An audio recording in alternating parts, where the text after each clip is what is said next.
Sandwich. This is Steve with the sounds of Sandwich on Sandwich Community Television. Today I got my friend Shawn Malcomson of Mech Analog Music. He's a Sandwich resident, percussionist, and synthesist. Is that the proper word? Sounds about right. Right, so yeah, so me and Shawn and I met at West Parish Church where I play a Saturday service, and Shawn came in with his lovely wife, and who else was Jane? Yeah. Your little daughter Jane, and then yeah, you just came up and said, "Hey man, you know I play drums, and you wanted to jam at the service." That's right. And then ever since, Shawn and I have played in a bunch of different band settings. He's played at the church with me a million times. He's done a bunch of benefit concerts with me. He's met some other people in town and played with them. Yeah, so who are some other people that you've met in Sandwich or in and around Sandwich that you're playing with or you've played with? Well, in terms of gigs, not a lot. I mean, it's mostly jams and things like that. Well, you got something coming up with Kim Moberg. Yeah, she's not in Sandwich, but oh, that's okay. Yeah, so that was benefit for breast cancer, to help with some expenses for that, and we did that benefit last night. Oh, you did? We did. Oh, yeah. Cool. How'd that go? Yeah, it was great. Yeah. At the new church in Yarmouthport. Oh yeah. Yeah. It's the audience room, I think they call it. And it's, oh, that's it's great. a great setting there. But cool. Yeah. Nice, nice. All right, man. Without any further ado, Shawn is going to take us through a collection of synthesizer instruments, iPad, iPhone, keyboard, all sorts of synthesizers that he's put together in a custom-made box that basically you could fit a large person into and weighs about the same. And he put this whole thing together and create some incredible music. So Shawn's going to take us through how he makes music with this thing, and we're glad to have him on The Sounds of Sandwich with Steve of Score Music on Sandwich Community Television. I didn't know if you had... Yeah, this is you call it the 8-foot electro box. Yeah. And so we're gonna get it set up here. Got a couple of different drum machines and synths, so we'll get that all connected. Tribe MX1 here. Okay. The Chaos Pad, or KP3, it's often called. That's the effects processor. Yep. And then this one is actually more of a synth engine style. So they use an XY pad for coordinates to make it so you can just move along the pads, and we'll see that later. So they look similar, but one's effects and one's more sounds. That's in the top row. Then down here in the middle, we've got the Korg Volca range. And so these are analog devices for the most part. There's a couple of PCM sound samples in here. So more sampled sounds as opposed to an analog circuitry. And so this one is the Korg Volca Beats, which is the drum machine. Yep. This is the Volca Bass, which is the bass synth. And this is the Volca Keys, which is more of a standard synth keyboard style kind of thing. Just those little black boxes are musical instruments. They are, yeah.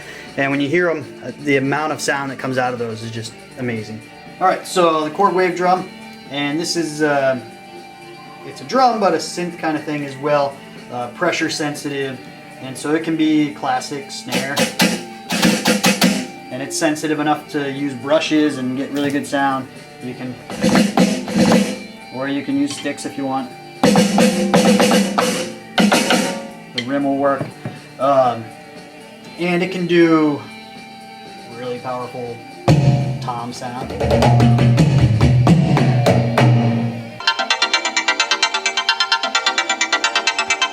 This is the iPhone producing music. Is it using the graphic to decide what notes to play? It is. So it's you can pick the scale, pick the you want it set to 16th notes, 8th notes, whatever, and then I just drew the graphic in order to make some sort of sound in the scale that I picked. And then I can go in and I can manipulate this and make it totally different from what it currently is. I can start by just transposing it. And this is just the phone. This is just on the phone, yeah. And that audio is just coming from the phone. All right, so the keyboard now is sending notes from the keys. Okay. And right now I have it set up to send notes right to this drum pad. So whatever sounds you hear are actually coming from this drum pad, not really from the keyboard. Right. They're just played from the keyboard. So you can see if I turn that volume down there, that's where it's coming from. And then I have set up on my phone some software. It's the same MIDI designer software that you see here, set up on my phone as well. And now I can change patches. So if I want instead to have a brass sound,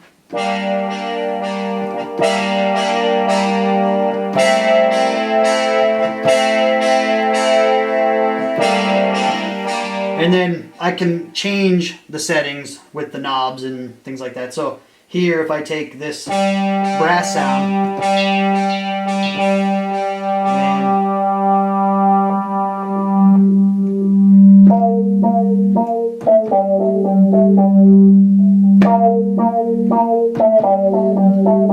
so that's actually that same brass sound initially, but now I've adjusted the cutoff, so I've cut off a lot of the frequencies and brought up what's called resonance, which actually accentuates certain frequencies at the same point that the cutoff is. So it accentuates those harmonics and those tones. So I can now manipulate all of those settings here. Otherwise, what I'd have to do is I'd have to dig through menus on here to do that. And that's what makes MIDI really powerful, is instead of having to get into menus and flip through screens to do that, I can control it all from here without having to open a menu at all. This is sending that information then to this drum pad, which, let's grab some sticks here. So it also has all the drum sounds. And right now the audio from this is running through the effects channel, so you'll hear a little bit of delay. Right, you're getting a delay. Yeah.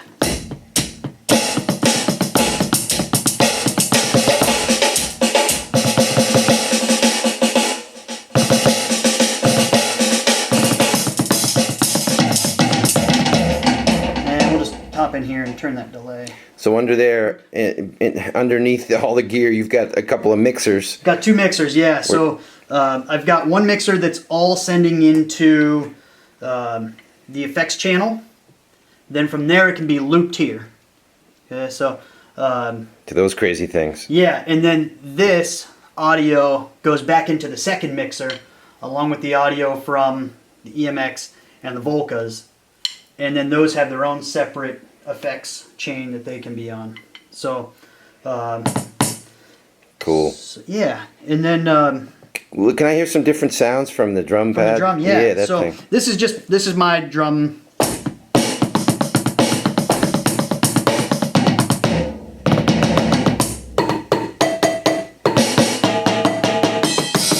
So just a regular drum kit. That's the one I made for myself for just like general purpose. Yep. But we could go into something like Brazil. There's the dog barking.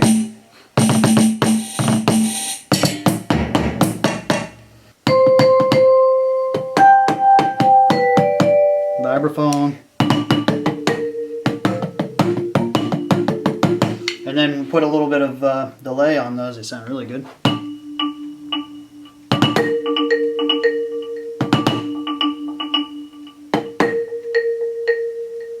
Yeah. Yeah.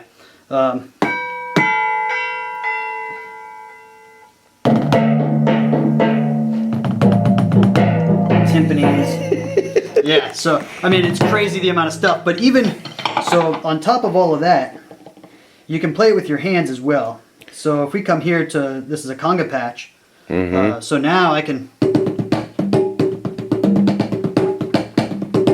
and what's really cool is, so you hear this tone, but if I push this pad down and then hit it, it's like a muted conga. So they interact with each other, and that's where that velocity sensitivity and layering and all that stuff happens. And then MIDI as well. So some of those things are MIDI commands that when you push down, it sends a MIDI sound. And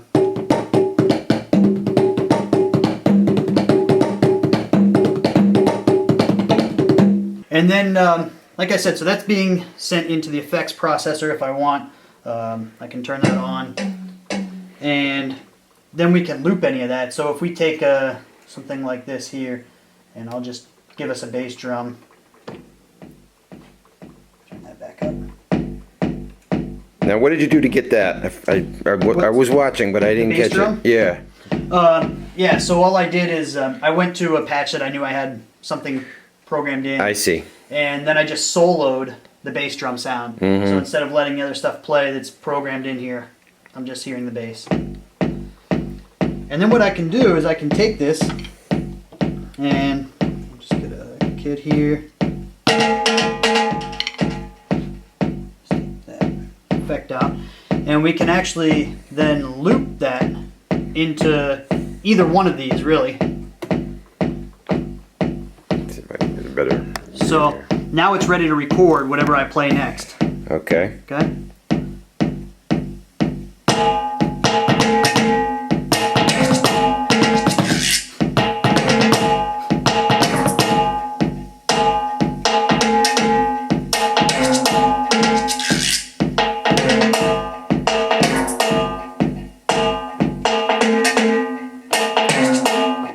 So what are these things you keep playing with? These things are the most fascinating to me. These? Visually, anyway. Yeah, visually they're definitely. Yeah. So again, this one's effects. So pretty much everything for this is effects. Right now I just have it set to delay. But Right. I could go in and I could get a reverb out of it. Might be hard to hear it coming through there. Yep.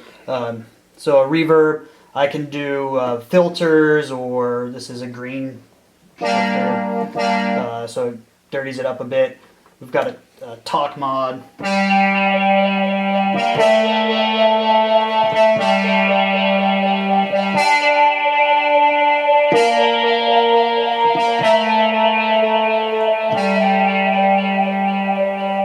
Killer. So it's actually running the motion. So instead of me having to do it with my hand, I went and I programmed a while back a motion into it that kind of sounded really cool to me for one of the songs I was doing. And now it just plays that. So that's actually various amounts of effect in there. So if this were not doing anything, it sounds regular. Yep.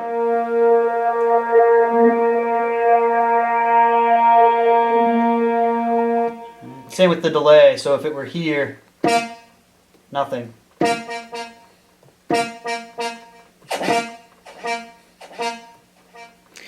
So obviously it's a touch screen. It's a touch screen, yeah. Yeah, you're manipulating the amount of the delay and the yeah, that's wow. Yeah. Amazing. And then this one can do some of the same stuff, and they have a little bit of crossover, but not much.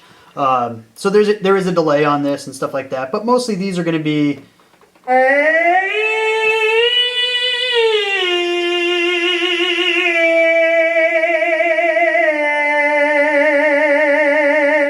So those are the aliens from another planet sounds. That's right. Yeah. Instrument. Wow. Yeah. Just another really cool sound generating device. That's right. Only, but it's used a touch screen rather than a keyboard or a drum pad. Yep. And you can set these, or this one anyway, to how many octaves you want it to basically have across. So 3 octaves, and you can change the scales. So it can be chromatic, it can be Dorian or whatever scale you want. So that you're always in key. Mm-hmm. So that's those, and then there's the Volca range here. So again, this is the Volca Beats. So it's a drum machine. All right. So I'll just press play here, and you can see what it's got. But it's got a bass drum. Mm-hmm. And the bass drum can change. You can change the pitch.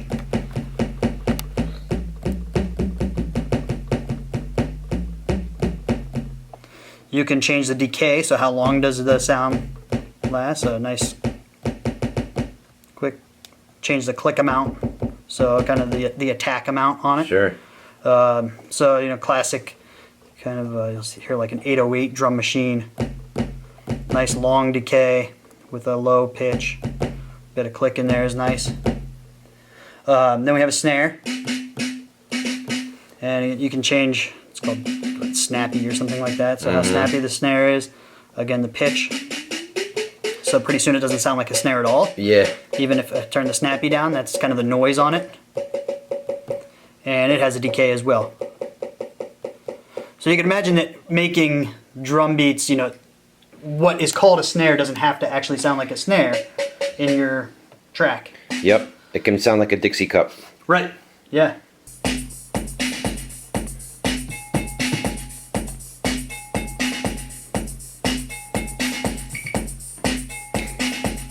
So that's the beats, and of course you can play with that in lots of different ways. And then there's a bass synth here. This one's a little bit easier to play over MIDI just because the keyboard is not the easiest for putting notes in, but it's just, we'll call up a patch here that I have. So.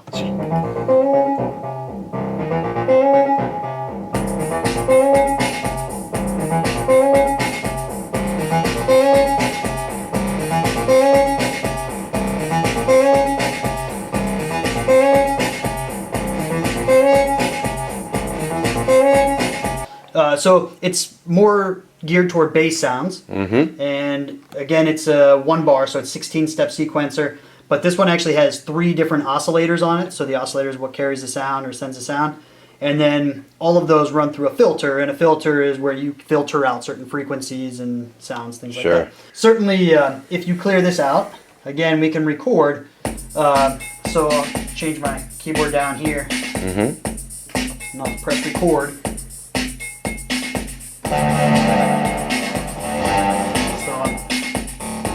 Oh no, there we go. And then it has something called an LFO, which will then manipulate the sound even further, a low frequency oscillator. And so it just adjusts the waveform even more. We can detune the oscillators, things like that. So right now, bring the pitch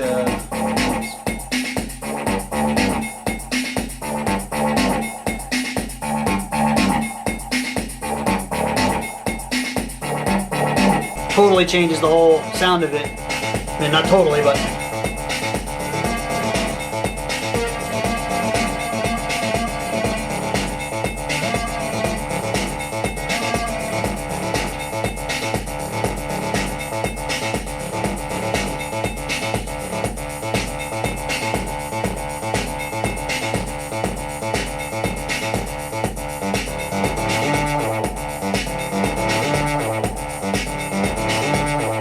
alright, this song is called Day 4th. We'll try and mix it in a few of the different elements here.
Awesome, man.